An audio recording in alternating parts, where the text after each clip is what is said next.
Hello everyone, welcome back to another video on my channel. Now today we're getting our lawyer hats on because two of the biggest brands going around in the beauty scene, at least here in Australia anyway, they're going to court with each other.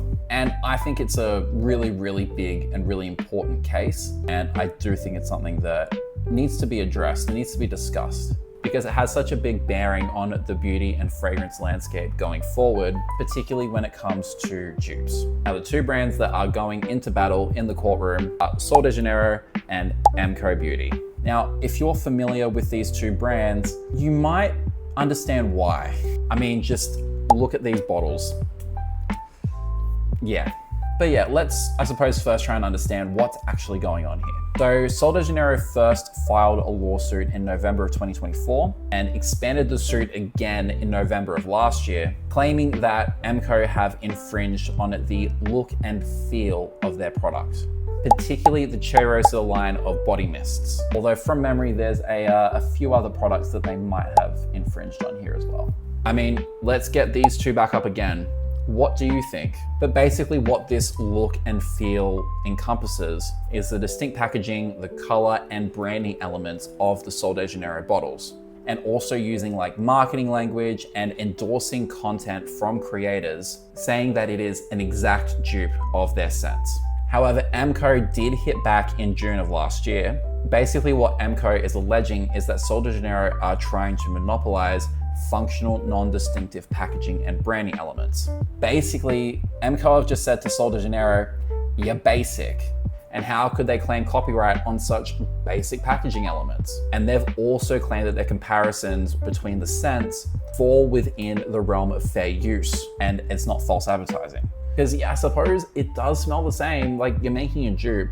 So the suit in total covers 8 products from MCO Beauty, which was originally 2 products in the original suit and has now been expanded to cover 8. So now we've been caught up on the situation, what is actually gonna happen? I'm gonna be real with you guys, I'm not a lawyer.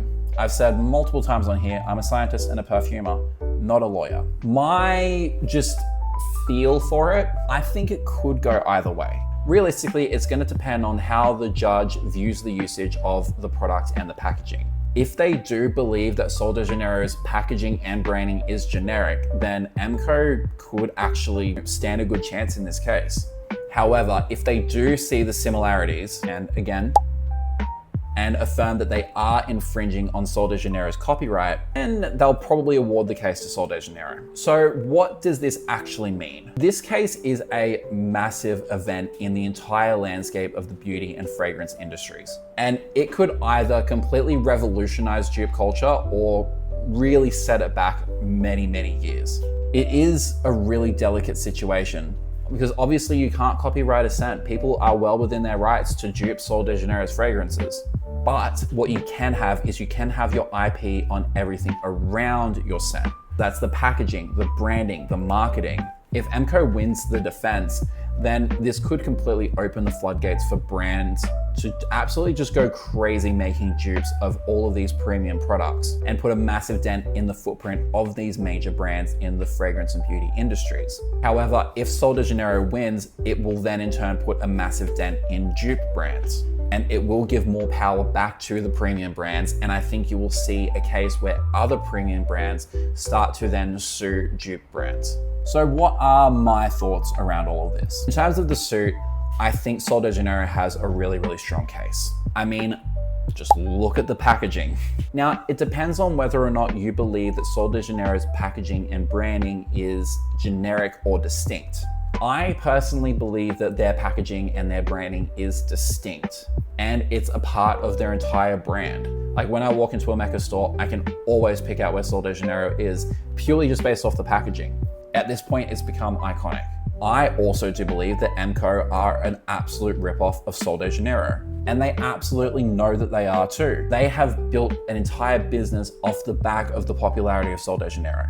And while they aren't the only ones that have done this, they are certainly the biggest. In fact, Cheirosa 62 is probably one of the most duped fragrances in the entire fragrance industry. Probably that and Baccarat Rouge. However, I am not opposed to some of the premium brands being held accountable over their pricing and also having some genuine competition. I feel that if MCO was no longer around, Sol de Janeiro may become a lot more aggressive with their pricing increases, which I feel like are just creeping up year by year, to be honest. There has to be some kind of mechanism to keep premium brands accountable for their pricing. Because without that kind of mechanism, they honestly can just charge whatever they want and people probably will still buy it because there isn't really an alternative at that level. But I suppose it's up to the individual to judge the value of a product and how much you're willing to spend on it. However, we're in an international cost of living crisis and these brands just keep raising and raising and raising and raising, where people don't have as much disposable income anymore. And if they want their products to remain relevant, if they want their products to be in people's hands, then I feel like they need these other brands to keep them accountable. Otherwise, I honestly genuinely think some of them are that out of touch that they will just keep raising their prices until they get to a point where they actually start losing money because people can't afford it anymore. But my final word on this, as someone building a fragrance brand, and we have a team working really, really hard on building strong, distinct branding.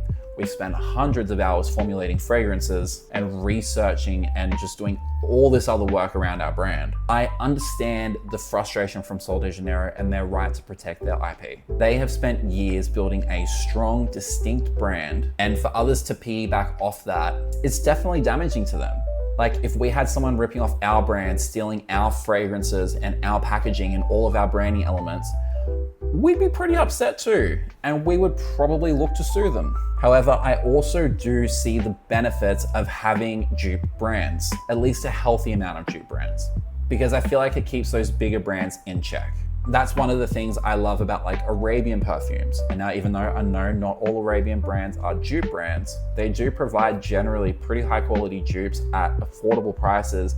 And for the most part, they're not infringing on anyone's copyright. You may get the odd example, but they're just chopped fakes. But this is gonna carry on for a while. I personally see Sol de Janeiro probably winning this suit. And I personally would side with Sol de Janeiro in this particular instance. While, as I said, I see the benefits and I'm all for the benefits of dupe brands, I think MCO have gone too far in this instance and are absolutely infringing on Sol de Janeiro's copyright. Anyway, that is all for today. If you're new around here, please hit subscribe or follow, depending on what platform you're watching this on. I make heaps of fragrance content and a few other things here and there. But anyway, that is all for today. Thank you for watching and I will see you guys next time.